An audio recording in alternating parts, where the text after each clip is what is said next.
My name is Keith Hoverstad, and I'm the manager of product development and training for the Commercial Parts Product Group here, or actually in Raleigh, North Carolina.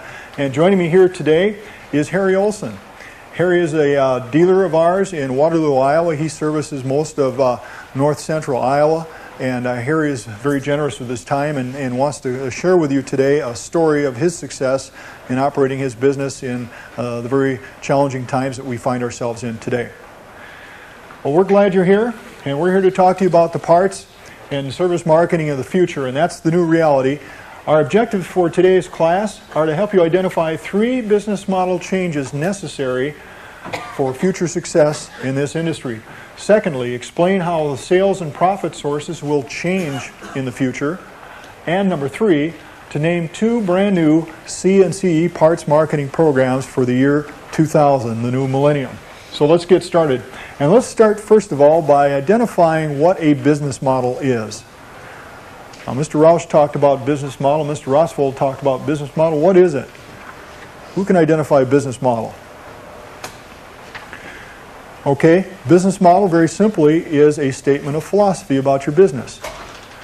It tells us who you are, what you do, what market you serve, and what your future holds. And it's pretty much a written outline of your business. When you have your business model stated in place, you know exactly how to respond to new market opportunities, to new product opportunities, whether you're going to buy a dealer in a neighboring town or not. These are all things you need to know in advance to identify whether those opportunities are good for you or not. And I use as an example John Deere. We may have a boat company that approaches us and says, well, John Deere, how would you like to buy our boat company because a lot of your customers are also in boating? We'll probably look at our business model and say, no, I don't think that's the right opportunity for us because this is what we are and this is what we do. When it comes to time to spend $30 million on a brand new plant down in Fuquay, Virginia to make commercial mowing equipment, we look at our business model and say, yeah, we better do that real quick because this is who we are in the future. Establish your business model, okay? Put it in writing so that everything we talk about and today you can take and integrate into your business model. Now we know that your business models, if they're up here, probably include making a profit, and that's good because profit keeps us in business. But the business model of the future in the new reality is going to require us to look at maximizing profits. Maximizing profits, and I'm not talking about raising your prices necessarily.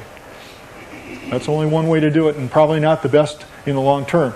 Also, your business model will include meeting customer needs. And that's good because repeat customers develop us new sources of profit opportunities. But the new business and the new reality will require that we exceed customer needs today. And customers are very demanding.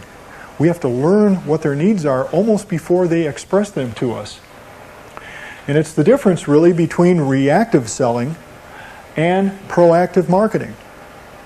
Because a reactive selling situation says that when the customer walks into our stores and wants 3 parts, that we react as quickly as we can and very efficiently get them the 3 parts so they can walk out of the door of the store. Okay? Reactive marketing would say that we're going to wait until the customer decides to trade before we really talk to him about it and generate interest. And when he comes and he wants to buy, then we're going to sell it to him and do a great job.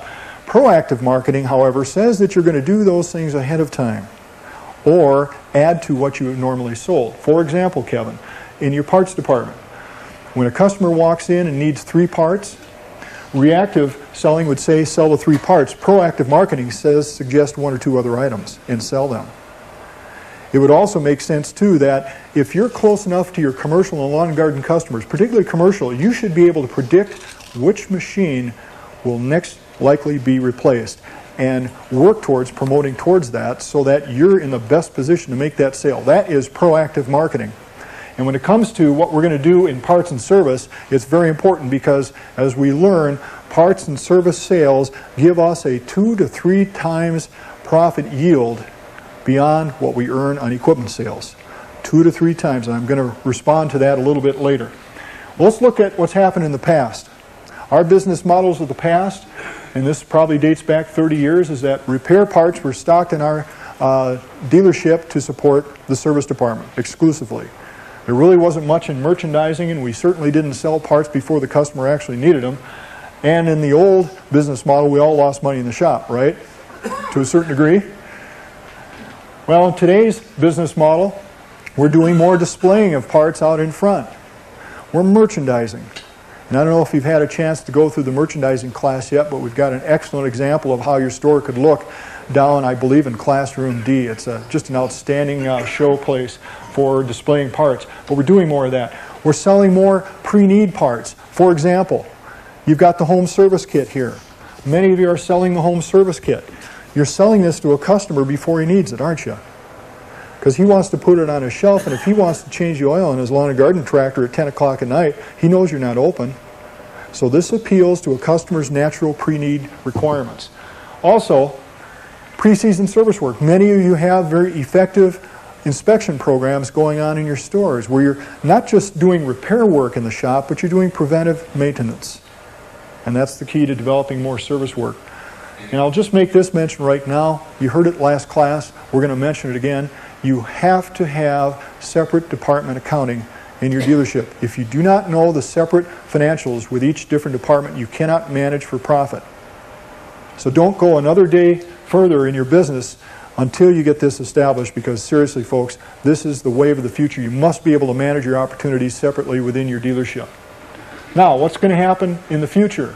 You've seen the past, seen the present. Here's the future. The future is that parts will contribute, along with service, upwards to 50 to 70% of total sales of your business. Now, I know that that's hard to believe right now, but in 10 years, you're going to see a big shift in retail sales towards parts and service. Why? Because right now, you're delivering increases of between 10 and 20% each year on equipment sales. You're doing a fantastic job putting equipment out into the marketplace, and sooner or later, that's going to need service. It's not going to be trouble-free forever. We get right now about 50% of the total parts and service business from every machine that we sell. 50%. So there's another half of what you're doing now, and the same amount that we can earn by doing more marketing. Okay? And we also know that as we have expertise in service and parts for John Deere parts, we know that through cross-search and some of the other matching opportunities that we have with parts, we're going to be able to sell parts for competitive machines. And I know you guys are probably one of the best suppliers for Kawasaki parts for competitive machines. Many dealers have told me that they like selling parts for competitive machines because they're more reliable than a competitive dealer. So we know you're already starting to take advantage of that, and there's going to be more of those opportunities in the future working with John Deere. So bigger percentage of sales. Again, when you increase these sales even by 10%, when you're throwing off 2 to 3 times the gross profit margin on these sales than you are equipment sales, you can very quickly see what's going to happen to your bottom line, and we all want to make money, don't we? In order to do this, we have to have people in the store dedicated to marketing parts and service, and right now our business models don't have that in place for most dealerships. We know that salesmen are the key contacts to your customers. They aren't mentioning your parts and service or aren't promoting. That has to change with the new business reality. Also, we need to have somebody in the dealership responsible for conducting marketing programs, whether they're an open house for parts, a pre-booking sale for commercial customers, whether it's an oil truckload sale. Somebody has to be responsible for pulling all those details together, and that person in most cases doesn't exist right now. One person can do both departments. Consider that. That's part of the future new reality. Okay. Now, you wouldn't want to make those changes in your business model if you weren't comfortable with what's happening in the future. Okay, we didn't want to spend $30 million in the commercial mowing business if we weren't sure that the business was going to be there. So we gleaned through all the expert opinions on what's going to happen in the future, and this is what the industry experts tell us is going to happen. First of all, in the next 10 years, fossil fuels will still power the engines that power our equipment. We do not see nuclear-powered lawnmowers out in our future right now. Okay? The emissions will obviously be a whole lot cleaner. Also, grass will still be cut by flat metal blades, or in the case of golf courses, probably reels. That will not probably change. Now, this is an interesting change. Many of today's manufacturers in this business will no longer be in business. You're seeing a lot of industry consolidations right now. Yazoo keys, they're being absorbed by the Husqvarna Group. We've got Exmark that was bought out by Toro. A lot of these niche manufacturers are selling out to larger firms, and the industry is consolidating. That will continue in the next 10 years. People who are manufacturing equipment right now on a niche market basis will either be absorbed or they'll go out of business because they cannot afford and don't have the capital to service you and service your customers with the outstanding levels of service that John Deere dealers are offering in the future. So look for that, because that's a key element in whether you're going to be profitable or not. Also, the industry experts tell us that dealers will be focusing in on 1 or 2 lines of equipment, period. You learned that last class. The reason for it is because you have limited resources. And to do an excellent job, which is what the customers want you to do, you're going to have to focus on fewer elements in your business. That might be John Deere, it might be Brand X, but this is the trend because customers will reward excellent dealers. That means you anticipate and exceed needs, and that leads to profitability. This business will be highly profitable in the future. The environment will be right, but you'll have to change in order to earn that. And of course, revenue will be earned outside the store, whether it's on internet commerce or it's ready to mow doing service. So, what does all this mean for business model changes for us? Well, as you think about who you are and what you're going to become, first thing is for commercial customers, and that's a big percentage of our business, it's becoming business partners. That goes right back into knowing what they're going to need. We're going to have to be open customer hours when people want to shop, and I can say this just from my own standpoint.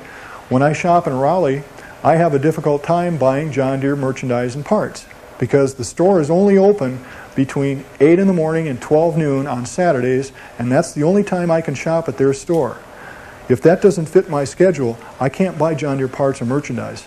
And I like to buy John Deere parts and merchandise, believe me. So, those are customer hours. And Harry's going to talk about customer hours. Convenient locations. No longer is it going to be important enough just to be located on a busy street. If I don't have time to shop around, I'm going to want to make as few stops as possible. If you're near where I have to go, whether it's going to be a Walmart or a Kmart or whatever, then I'm more likely to come to your store as a consumer to shop for product just because of the convenience factor. On-site customer service, internet commerce, and the merchandising within the store. These are all important business model changes. We're going to talk about 3 of them now, and the first one is adopting customer hours.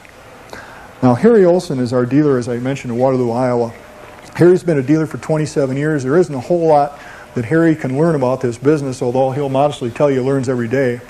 But Harry's done just a tremendous job in growing his service and parts business by adopting customer hours. Harry's got 3 stores in north central Iowa, does a great job servicing the customer, and he's been very gracious with his time in wanting to share that with you personally. So I'll turn this over to Harry Olson. Harry? Thanks, Keith.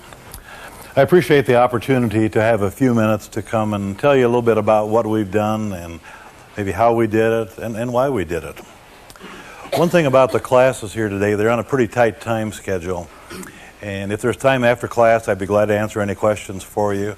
If there's not time, Keith and I will both be down on the Expo floor tomorrow morning, so we'll answer questions then. And if after you get back home and when you want to try some of the things, if I could be of any help at all or answer any questions as to how we did it, feel free to give me a call at the dealership or send me an email. And if you can't find me, call the branch, and they'll get us together somehow. But if you look at the theme of the Expo, which is a new reality really needs to be a way of life for all of us as dealers. And you think about what is a new reality or what is reality. To me, it's to realize something, and in this business, it's to realize that there's a lot of changes. There's changes in the past, and I think the changes in the future it'll happen faster. But our customers have changed. They're becoming more demanding. Whatever we do for the customers today, in 10 years, they're going to expect a lot more from us. We need to change the way we do business. We need to, and one thing we did, and I'll talk about that a little bit, we changed our business hours to match our customer hours. But we also need to change to be profitable. We deserve a profit in our business. We have a large investment. We spend a lot of our time there. So today we need to be profitable. But looking at the year 2010, 10 years away, like Mark Rosvold talked about yesterday and Keith did this morning, in 10 years there's going to be a lot fewer dealers. And for those of us who want to survive, we have to be more profitable. It just takes profit, takes money to stay in business. But what we did, and we've got a chart up on the wall as to the hours that we're open, we changed our hours of business. From Monday through Friday, we're open from 7:30 until midnight. On Saturdays, we're open from 7:30 till 5 o'clock. And one thing that didn't get on the chart, but we are open on Sundays from 9 until 4. We've been open on Sundays about 5 years. And in the Sunday operation, we're open in the sales department and the parts department. We don't have any technicians there on Sunday. But the people that are there in the parts and sales, they're able to take or receive equipment from customers who need to have it repaired. They take down all the information so that when the customers aren't working, if they want to bring their equipment in to be repaired, at least they'll drop it off. And once they drop it off, we know we've got the work. That's an automatic then. But what's happened on Sundays, when we first started, we had one salesperson there, and now, particularly in the spring, and if there's a snowstorm in the fall, when it's a busy time for snow blowers, we need 2 or 3 salespeople there. The people that we get on Sundays, we get people that go out to dinner with their families. They come shopping. We have husbands that drop their wives off at the shopping center, and the husbands come in and buy equipment or buy parts. So it's the business is there. And that's one of the reasons we knew we had to make a change, was that there was business available. And we measured that in several ways, or were able to measure it. One is it was in the service department.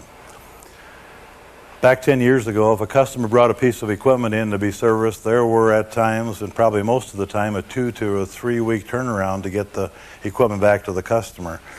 And that was at a time before we did service promotions and went out looking for business. That just happened to walk in the door. But having a 2 to a 3 week turnaround time for customer equipment is not a very good way to have satisfied customers. They expected sooner than that, and we knew we needed to do a better job. And there's a couple ways to do that. We didn't have room in the service department to hire more technicians and put them in there. So one way would have been to increase the shop size. And back in the mid-'80s, late 80s, that was not a good time financially to add bricks and mortar to an establishment. There just wasn't money to do that. The other thing, by going with extended hours, a lot of the fixed expenses, obviously building costs wouldn't change, but your utilities, your fuel costs, your telephone costs, computer costs, all those remain constant. So any additional sales that you can generate by being open later or being open more hours, a lot of that, what starts out as gross margin, goes right to the bottom line and becomes net profit. So that was a good way to do that. And by extending our hours and looking how our expenses stayed the same, that was the best way to maximize our profits. Doing something like this, I had some concerns going into it, what was going to happen. First of all, I thought I would have to pay extra money to get employees to work on a second shift basis. And being in a factory town, maybe it was a factory mentality that I just thought I had to pay more because they had to work on the second shift basis. The other concern was that maybe we'd have disgruntled employees. If I were to make the employees, I shouldn't say make, if I were to ask the employees to work on a second shift and they didn't really want to, they probably wouldn't be too happy. And unhappy or disgruntled employees, it's easy for customers to read that. And that message comes across loud and clear. If you have happy employees, they're going to get that message across to customers, and it does affect business. The other concern was that how much output would we get from the employees at night when there wasn't quite as much supervision? You know, obviously I wasn't there till midnight every night, and some of the other department managers were not either. So those were the concerns. The way I approached it was, it needed to be a team effort, so I got all the employees together and talked to them about the opportunity that we had by being open extra hours. It was an opportunity for the sales to increase and obviously for the profits and the bottom line to increase. And I explained to them that if we can increase our bottom line, it's a lot easier to give the employees raises. Well, that was a good way for them to buy into that because they didn't mind raises at all. As far as disgruntled employees, well, I should back up a second here. The way I approached this was I asked for volunteers to see if any of the employees we had at that time wanted to work on a second shift basis. And believe it or not, what I thought was a problem wasn't at all. We got more volunteers to work on a second shift basis than we needed people. And it was for various reasons. We had some of the employees had little kids at home that weren't in school. They were happy to spend some time at home, to be home when their kids were awake. Otherwise, when they get, little kids, they're asleep a lot of times when you get home. So they liked it for that reason.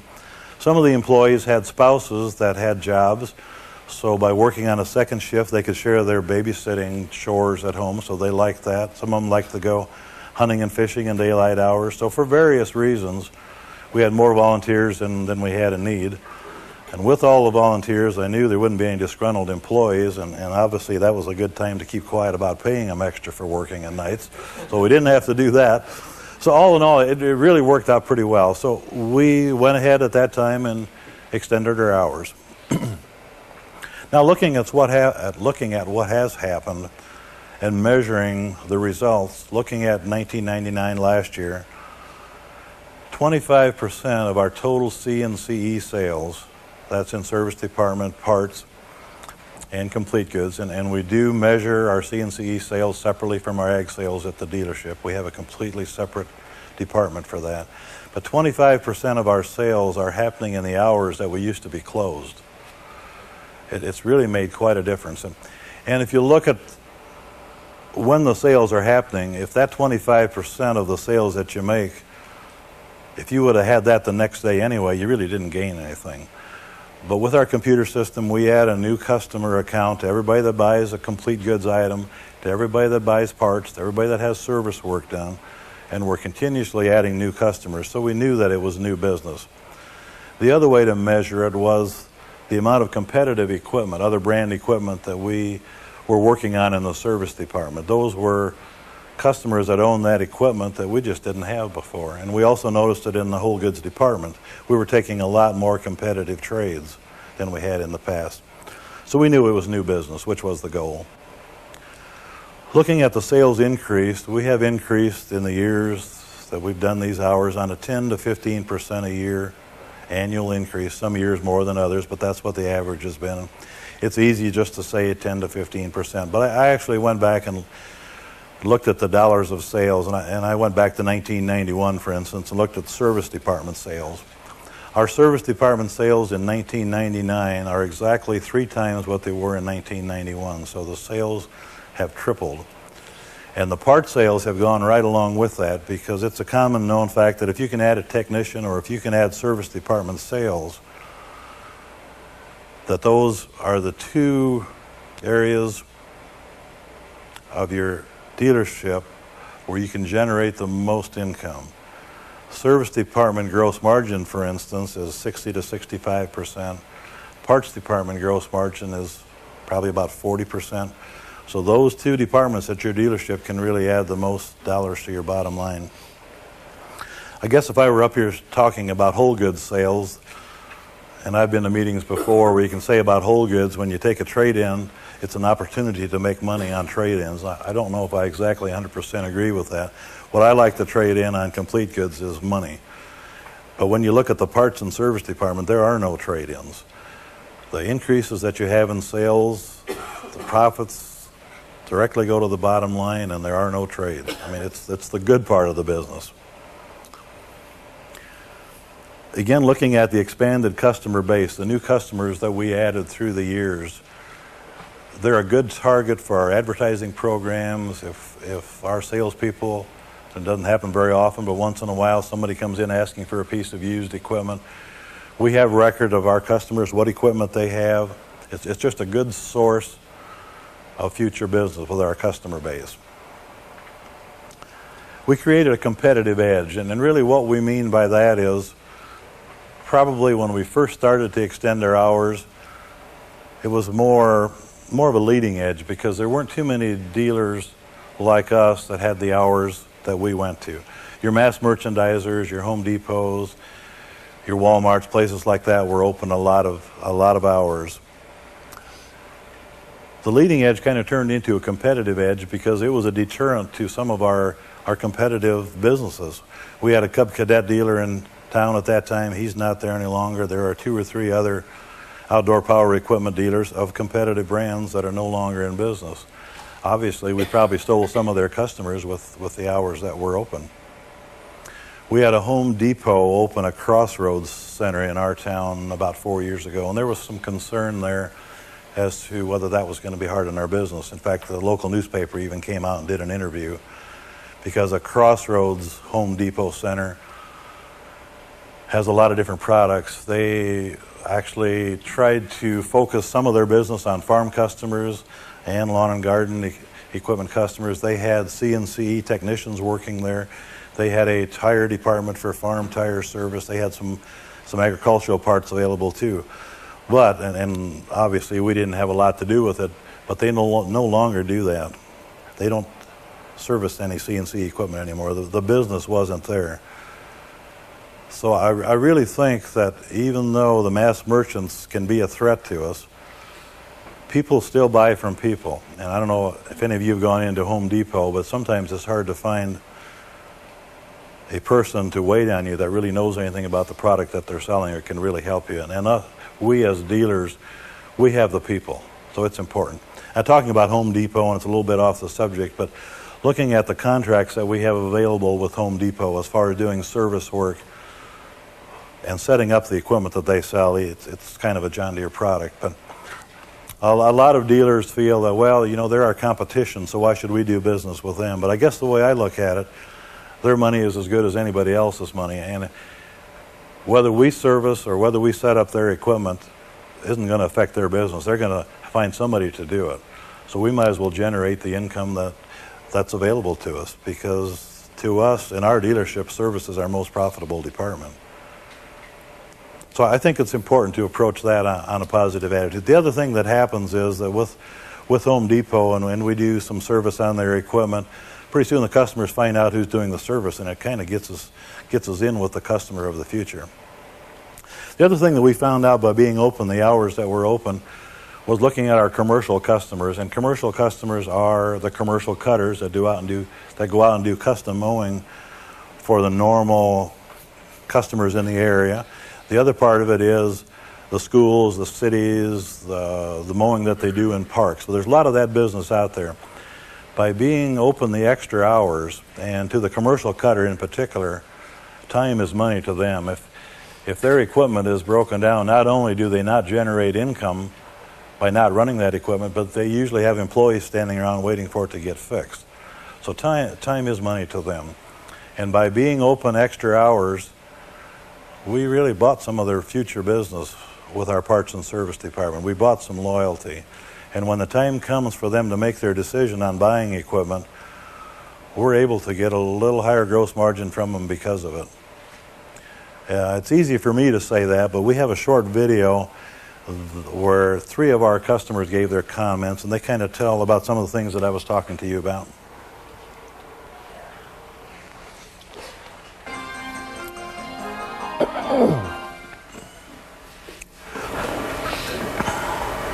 Here at Water Schools, we have 24 different sites with about 320 acres. We have 5 people who mow these acres once a week during the summertime.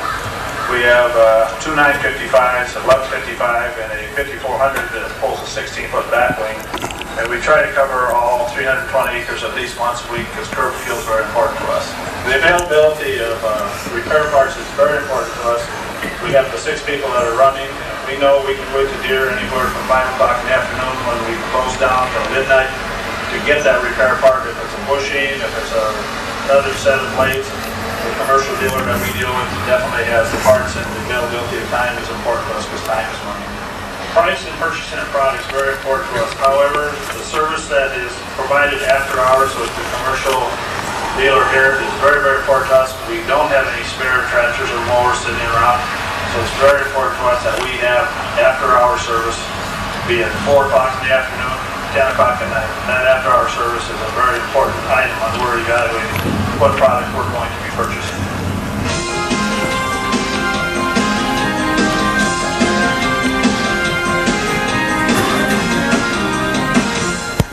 We serve a large area here in Blackhawk County. Matter of fact, we cover all of Waterloo and Cedar Falls in the metropolitan area or the area of Blackhawk County. And we mow approximately between 500 and 800 acres a week in our mowing. We do mowing as well as leaf, spring and fall cleanup, as well as snow removal. And this is the reason why it's so important for us not to have any downtime. It's on account of the fact that we don't have any spare moments or spare equipment sitting around. So if a piece of equipment breaks down, it's so critical that we can get parts on Saturday as well as Sunday. It really helps us tremendously, because there's been times we've had a blower break And on a Sunday afternoon, we were able to go out and get parts and keep us going. Once we had a tractor, we had a piece of equipment gel up in the evening, and it was like, I don't know, 10:30, 11 o'clock at night. I called Waterloo Implement. They sent a man out, and I remember it was like 60 below zero, the wind chill factor, and they were able to get it thawed out, get it going again. Was able to, to keep her, get the lawn or get the snow done. Otherwise, if they hadn't come out, we wouldn't have been able to get it done. And it was for a commercial account. We'd probably lost the account. And we do mowing and snow blowing there both, so we lost it for the year. So it was very critical. The after-hours parts and service are very critical in our decision, our decision making as far as what we buy and where we buy our piece of equipment. We probably have, in a month's time, 5 to 6 people, dealers, and this type of thing, calling on us, trying to sell us a piece of equipment, saying theirs is better, or outrun, or do whatever. But the thing of it is, the real critical thing of it is, maybe 50% of our decision is based on the fact that we get after hours, we can get our service and parts in 7 days a week on the weekends. Waterloo Implement has even went so far as to give me a number, two to three numbers, where I can call somebody in the wintertime to get parts and service if I need it on, I don't care what time of the day, through the weekend. This is very critical. Even though they're open 7 days a week and open till midnight every night, they're still going the extra step to give me 3 to 4 numbers to where I can call somebody at night on the weekends to get parts in the wintertime, because they realize how critical it is to keep us rolling. And this plays a big, big part in helping us make a decision where we could go buy our equipment. We could buy it a number of places. We could probably even buy it a little cheaper, but that isn't going to keep us going when we really need it.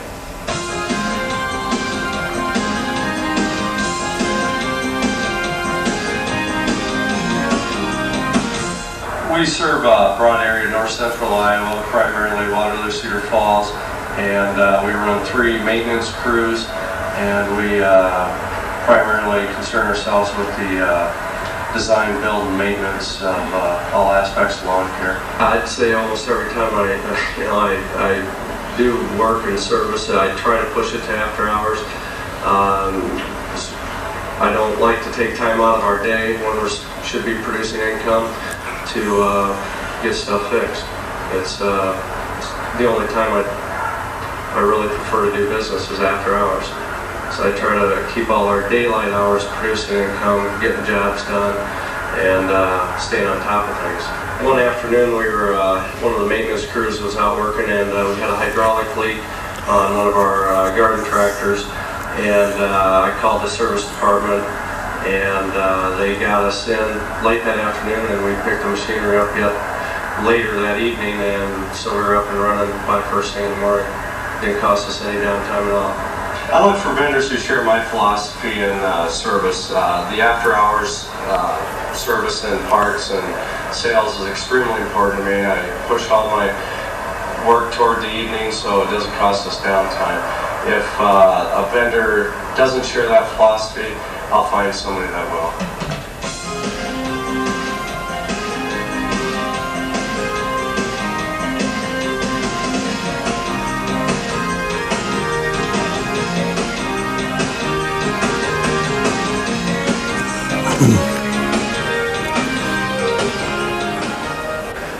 Now, Harry, that was quite a story, and those stories are genuine, and they keep repeating themselves every time you exceed customer needs. And congratulations to you for the building of your business, and thank you for doing it. You know, it really becomes not a question of if you're going to do it or not. I think meeting customer needs for extended hours is really a question of when. So that's business philosophy number 1, the customer hours. Philosophy number 2 change is location. I know some of you are located in an area where relocation is a possibility in the next 10 years. We've got a quick video segment here that talks about a dealer in south central Iowa, McCabe's. In fact, Larry's going to be circulating through the classrooms here, but they decided to change their business model and get out of the agricultural business and concentrate, even in a rural area, on CCE business. And it's a tremendous story, and Larry agreed to tell that story on video, and we want to show that to you right now.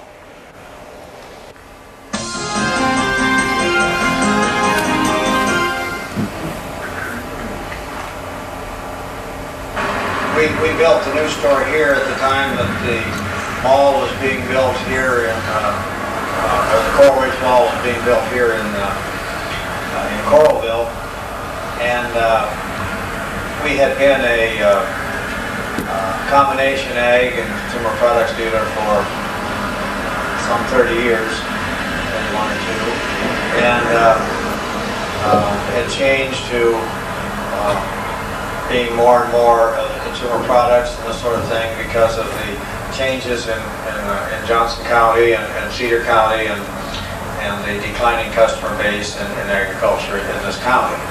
We saw that there was going to be a tremendous growth of new homes, and with that a tremendous growth or increase in the number of lawns to cut and this sort of thing.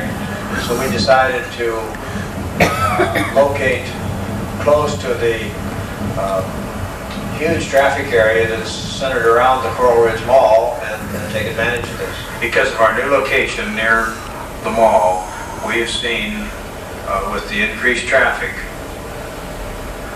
our store sales increase over 4 times in the past year. Today, most of our customers are residential owners or customers, and we found that while we retained our old customer base of a number of those type people in our own location, we've expanded into a large new group of residential customers, which we've never had before. At our new location, we find that 50% of our customers are women, and we try to keep our store well stocked with John Deere licensed products and keep it clean, priced, and we try and change our displays frequently so every time they come in they see something new. At McCabe's new store, we find, since we're open 7 days a week, that our traffic builds throughout the week, and the weekend is usually the busiest time of our week. At the same time that we opened this new store here, we had the opportunity to have a kiosk in the mall next to the John Deere play plot. We stock that with John Deere merchandise and licensed products and wearables. We maintain all hours with it, which is 10 in the morning till 9 in the evening. It has been so successful that we find that half of our sales of John Deere wearables and licensed product come from the mall kiosk. My advice to a dealer who was setting up a new showroom in a new store in a high traffic area, such as here, would be to have a large display area where you had ample room to display lawn and garden equipment and a large area to display John Deere merchandise and wearables and licensed products, toys, and so forth. That area needs to be kept clean and well priced, and it needs to be rotated with new things added and moved on a weekly basis to attract new customers to come in on a regular basis to shop.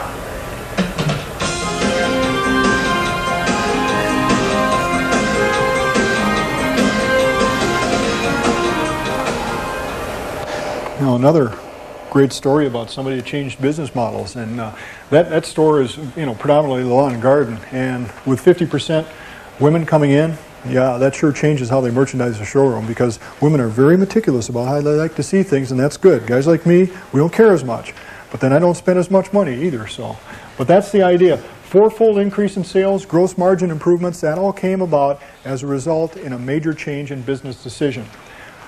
Number 3 way, and this is the third way that we're going to talk to you, was about being on the World Wide Web. Now, John Deere is going to help you, because we know that we don't want everybody going out and contracting with people to get involved in the web. We're going to provide the tools to get you involved in that. For those of you that saw yesterday when you were down on the floor, we had a display set up where John Deere will help you create a website. Not only will we help give you the tools, but we'll also provide administrative support and also help you with development of new ideas to be part of the web. This is what the website looks like. Again, we're not going to talk too much about it here, but you get the opportunity to advertise your business, and these businesses, your website will be hot linked from the dealer locator screen on Deere.com. So there's a real nice tie between our two websites, and you do have an opportunity for an individual banner ad. But the internet provides 24-hour access to your dealership, and this is an increasingly important and increasingly prevalent medium of commerce in the future. The sooner you get involved in it, the better you'll have a chance of taking advantage of it. So let's review the 3 keys to greater success for your business models. First of all, being open customer hours. We all understand that. Thanks, Harry. Convenient locations means putting your business where it's convenient for the customer, and being involved in the virtual store on the World Wide Web. All 3 give you better accessibility by the customer. Now let's talk about what we can do in the next year, because the year 2000 is very exciting for the CCE Parts Division. We had an outstanding program last year where we direct mail to your riding lawn equipment customers, people that just bought a piece of riding lawn equipment. We direct mailed a $5 coupon on the purchase of a home service kit. And I'm happy to say that 5% of those customers actually redeemed the coupon, which is probably triple the rate direct mail programs generally yield. So we had almost 7,500 kits sold as a result of the coupon. However, we also know that some people forgot to redeem the coupon, so we didn't have to pay on them. So it was probably closer to 10,000, but it was just a tremendous response. It told us that we need to do something for the commercial customer much like that, and we're going to do that in another month or so. We're going to mail out to commercial mowing customers who have purchased equipment last year and this year a $40 coupon on RPM kits. So you'll be seeing coupons coming in your store. These will be redeemed by John Deere. The $40 is our expense. You're going to be selling the parts for your regular price. We will get kit lists out so you'll know exactly which parts to go in them. We ask you to order the boxes, stock up on the parts pre-season, and make sure that you put the kits together ahead of time to satisfy the customer. Now again, that's for customers who purchase last year and this year commercial mowing equipment. What are we going to do for commercial customers who bought before? Well, that's the direct mail program for Keep Green. This is a mini parts catalog, and we're going to direct mail this to probably 34,000 of your customers. And we're going to attach in there a coupon that'll be worth between $10 and $30 again that we'll fund. We ask you to make contact with those commercial mowing customers and solicit their parts business so that they can take advantage of John Deere's discount. Stock up, make sure you're aware of this, tell your people too at the parts counter, and so that they know about this and can take advantage of the program that Deere is offering. Now, let's review the class objectives. When you leave here, we want you to leave with something, all right? The knowledge of the 3 business model changes. We talked about them. We talked about location, we talked about customer hours, and the World Wide Web. And I know a lot of you are already on the World Wide Web.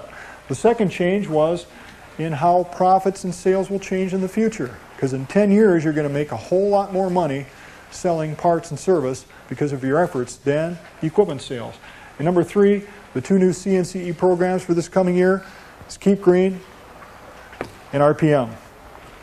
Folks, we appreciate you attending.